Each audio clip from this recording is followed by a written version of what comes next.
Do you wanna be great? Do you wanna be great? Do you wanna be great?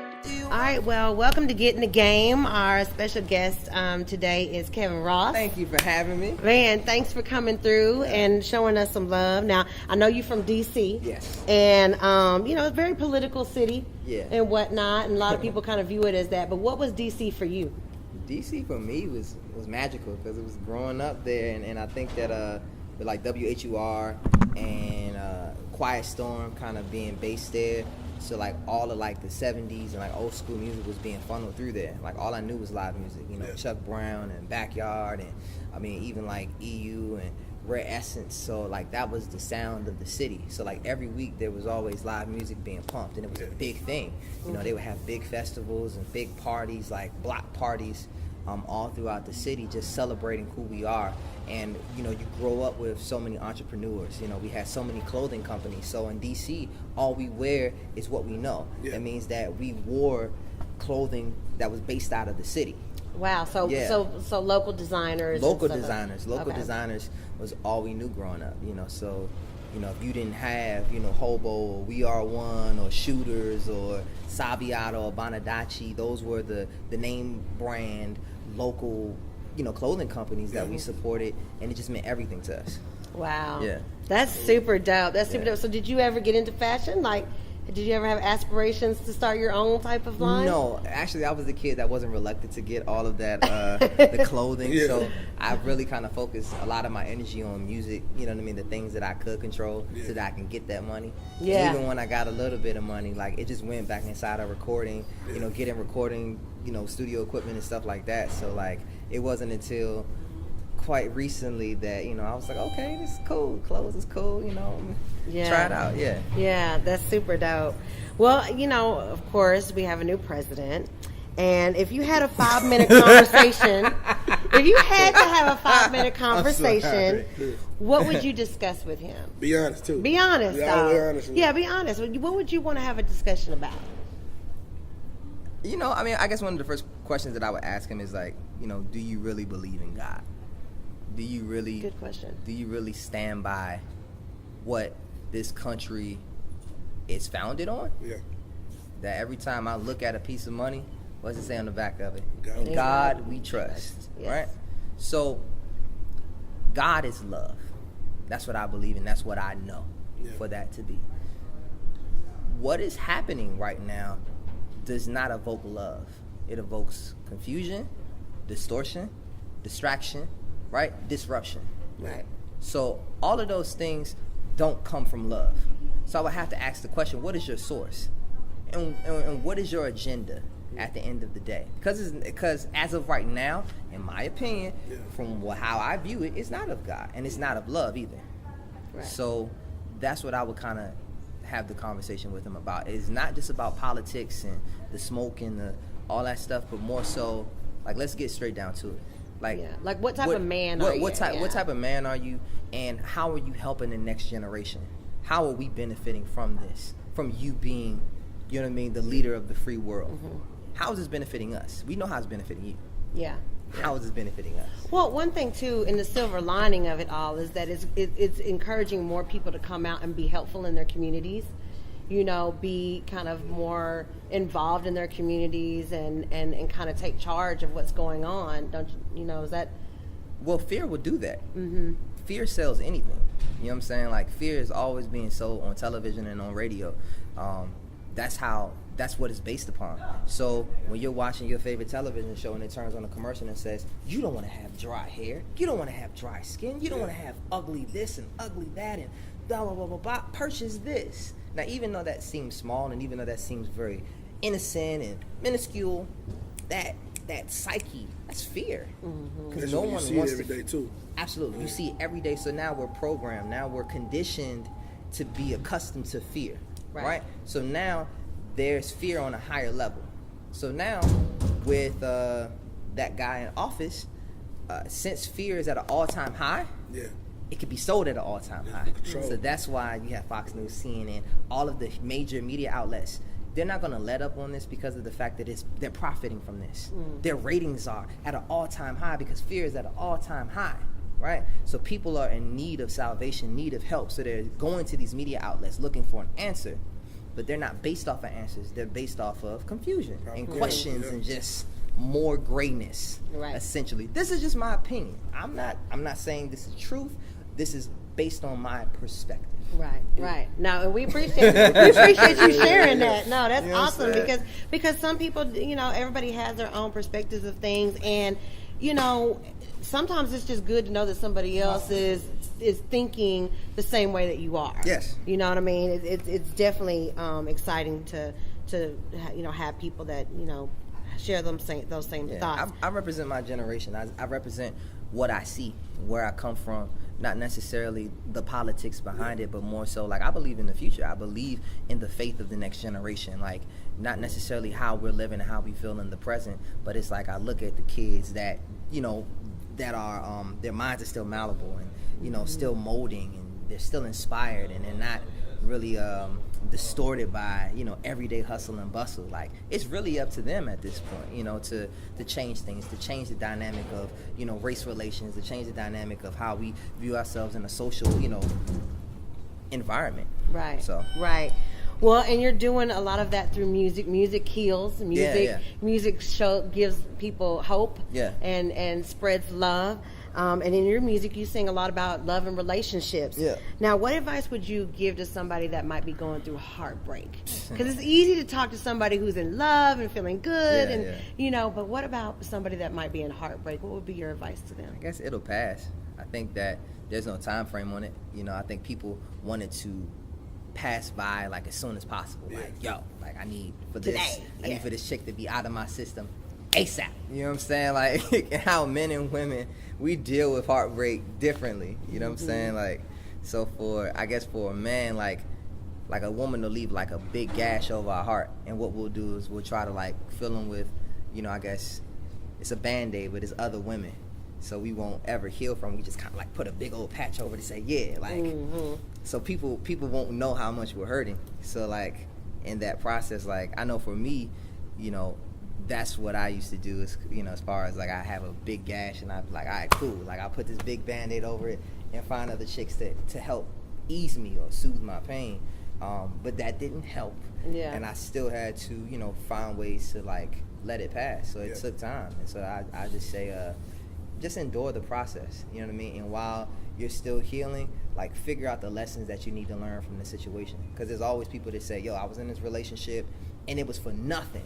Like, it was for nothing. And it's like, it wasn't for nothing. Like, God put that person in your life for a reason to learn something from. So you got to find victory within the valley. You know what I mean? Right. No, I love that. I definitely love that. And music seems to be your first love. Yeah. What is your second love? I guess education.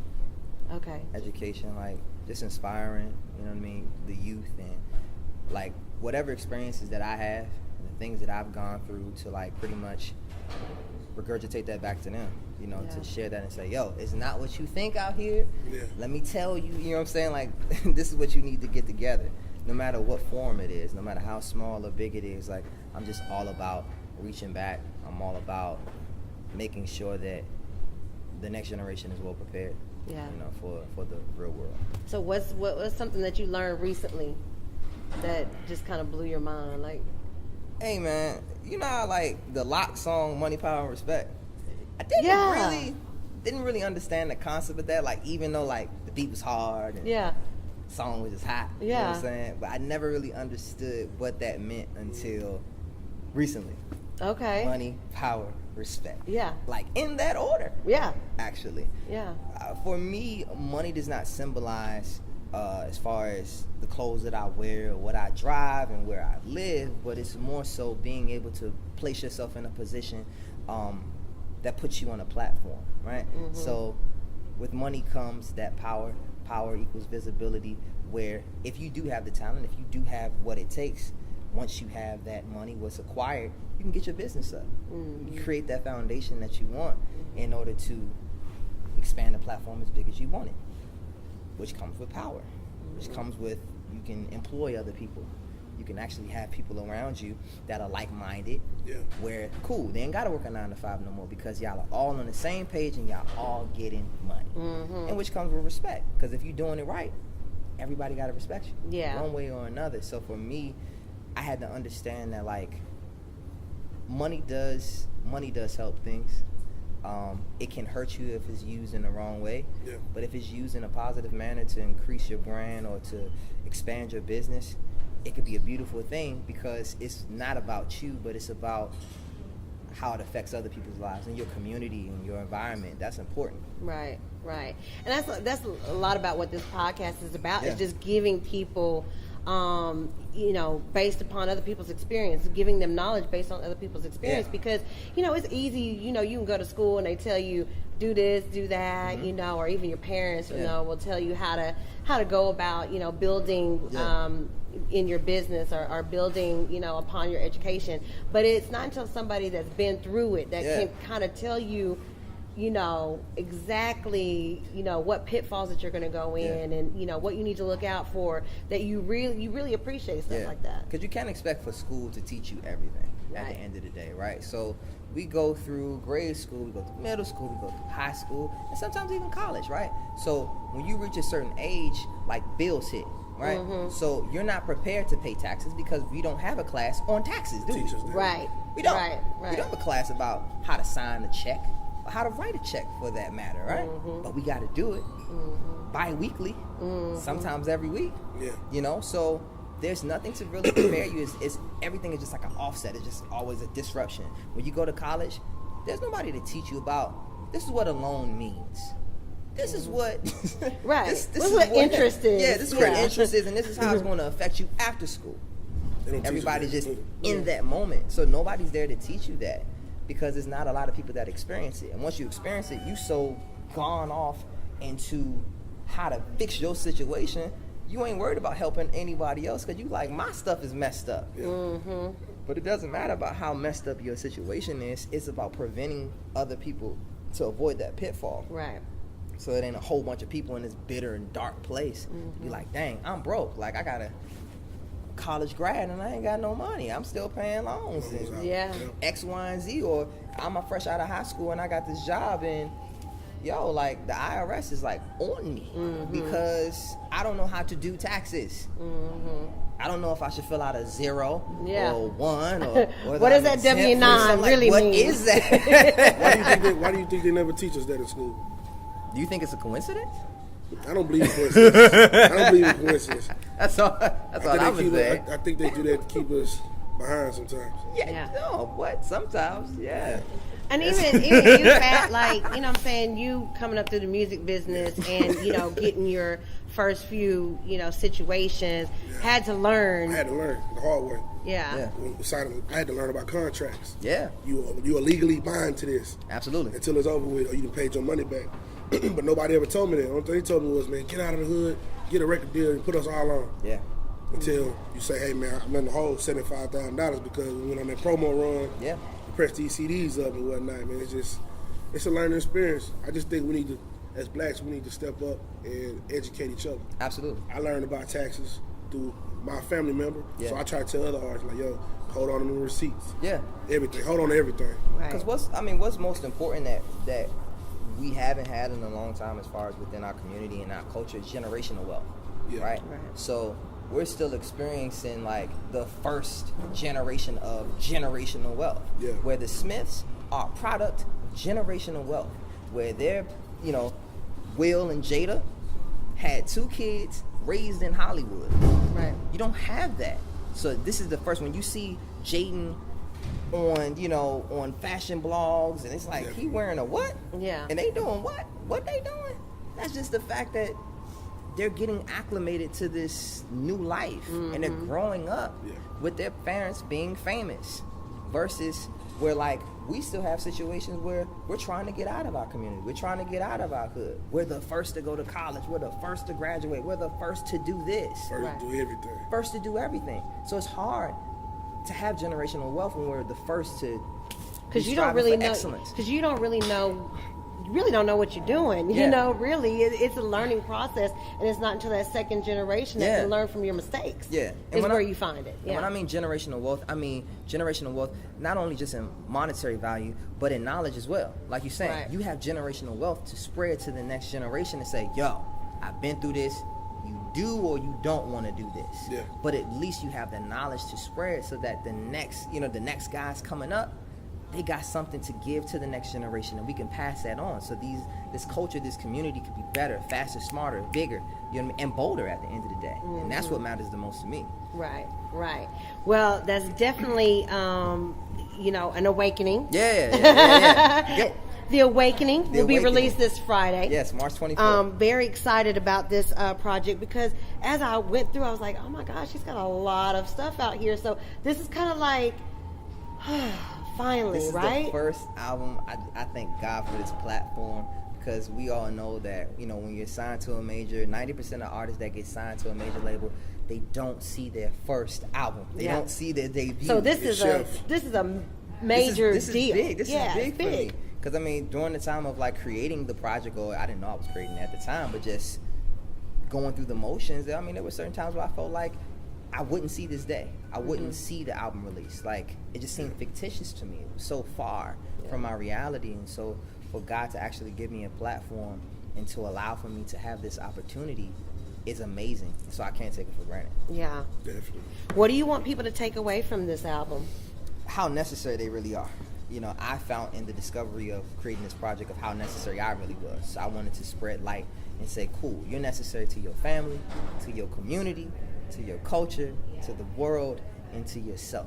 Right. So if anything, take that, we're all on a journey to greatness, right? Mm-hmm. God made us and designed us to be great, gave us all great gifts, and it's about reaching our complete zenith, our highest point of what we can do as human beings. Once we achieve the highest point, we will actually see a change, not just within ourselves, but with everyone around us. Mm-hmm. So if we can all get on that vibrancy, on that same wave, we can actually see change beyond the government, beyond what we see on television, but just within the people that we can touch, we can see a difference. Mm-hmm. Do you believe that that's more of a spiritual thing, or is that more of everyday dedication to a process? That's an everyday dedication process because there's going to be people to try you. There's going to be people to try to distract you. And, there's always going to be confrontation, especially on the road to greatness. There's going to be people to say, you ain't great. You ain't good. Mm-hmm. Who you think you are? You think you special. And it's like, yeah, I do think I'm special. Mm-hmm. And I'm surprised you don't think you special. You know what I'm saying? We all made one of one. There's no two people that are alike in this earth, not even twins. Mm-hmm. So you mean to tell me that there's people out there that don't feel that they're special, that they feel like they're not designed for greatness? Right. Whatever your platform is, you got to own it. We're all given a territory. Definitely. It's what you do with the territory that matters. You know what I mean? There's an old parable that says, listen, God gave one gift to one person, 5 gifts to another, 10 gifts to another, right? So it's either you can multiply your gifts or share the gifts amongst, through the world, or you can keep it to yourself. Mm-hmm. But that only hurts you. Right. You're suffering because of the fact that you don't want to share your gift. So for me, I just want to spread light on that. I want to shed light on it, and I want to create platforms and facilities in the future where people can actually discover what their gifts are. Whether that's in the arts, whether that's in finance, whether that's in law, whether that's in, media, whatever it is, everyone has a gift. You just got to tap into it, Definitely. And I want for the youth to tap into it early. Yeah, that's key. That's definitely key because it took me a long time to tap into my gift. I think I was 22 before I tapped into my gift. Yeah. And once I did, I understood it and was like, wait, I'm so far behind of where I should be. Once I realized it, And people think at that time, at 22 years old, they feel like it's too late to achieve something. It's like, I'm 22 years old. I can't be this. And it's like, but it's never too late. It's never too early to live out that dream of yours, right? So, even for music, now people will say, maybe this isn't for you. Maybe it's not in the cards. You know what I'm saying? But it's like, if I done invested a couple years into this, let's say I got a friend. She's about to become a pharmacist, right? So she spent 4 years to get her bachelor's in biology, right? Mm-hmm. She spent 4 years in pharmacy school, right? So then she has to spend 2 more years in fellowship or residency. That's 10 years already before she can even see any residual of being a pharmacist. 10 years. They say it take 10 years. Yeah. Of anything. So you can't tell me it's not in the cards for me, but you rooting for somebody that's a lawyer or a doctor where it takes them 10 to 12 years to get it. Definitely. Right. Blinders. You gotta have tunnel vision when when it comes to your passion and your dream. Nothing is impossible, but you can't let anybody get in the way either. Right. You know? You should be a motivational speaker. Right. He's got that game, y'all. He got that game. I'm loving the energy right now. I'm loving the energy, man. Yeah, We need more people like that. Thank you, man. Absolutely, absolutely. Well, you've given us a lot of game already, but as it pertains to music and being an artist, what's the one thing that you would tell somebody that wants to get into the music industry, that wants to make this their passion and their career? What would you say to them? Get your business together first. Understand that you are a brand. Understand that what you are supplying is a product, right? So once you understand that, now instead of looking at, it's great to look at performances and other artists and people's swag and steez and and all that stuff, but make sure you look at like business structure, how things are structured within corporate America, because you have to make sure that things are taken care of. You have to make sure that you understand that you're in this for a career. It's all about longevity when it pertains to artists. So you have to look at artists that have that longevity. Even if you're a rapper, you gotta look at artists that have the longevity in the game. Whether you're a fan of Jay-Z, whether you're a fan of Nas, whether you're a fan of Lil Wayne. There's something for everybody where you can look at to say, that's my favorite rapper, or, these rappers come from the tree of Wayne. These rappers come from the tree of Drake. So let me find the source. Let me figure out what was the blueprint behind what they were doing. And most importantly, what was the business structure so that we can either re-emulate or say, cool, we can do better than this. But ultimately, I just want for artists to understand that they are businessmen and women out here. And you got to take care of business first. Don't let anybody tell you should just focus on the music, focus on writing your records and all that, because you'll be broke. Right. You know what I mean? Like, you can have a hit single out there, and if you do not know your business, if you do not know what your worth is out here, you will be broke, because there will be people to take advantage of you that do know, and you can't expect for the next person to teach you or school you. So self-knowledge and being self-taught, there's nothing wrong with that. I went to school for music. I didn't go to school for business. It was until I got out here to say, my business ain't together. Let me go start looking at some Tony Robbins stuff. Let me go start looking at Inc.com and really self-teach myself. Right. Well, that's amazing. Congratulations on the new album. We're very excited about The Awakening. It comes out this Friday, March 24th. Make sure y'all go get it. It's going to be available everywhere. Yep. All formats. Yep. Yeah, all formats. So make sure you go get it. And man, we appreciate you for getting in the game. Thank you. All right. Thanks.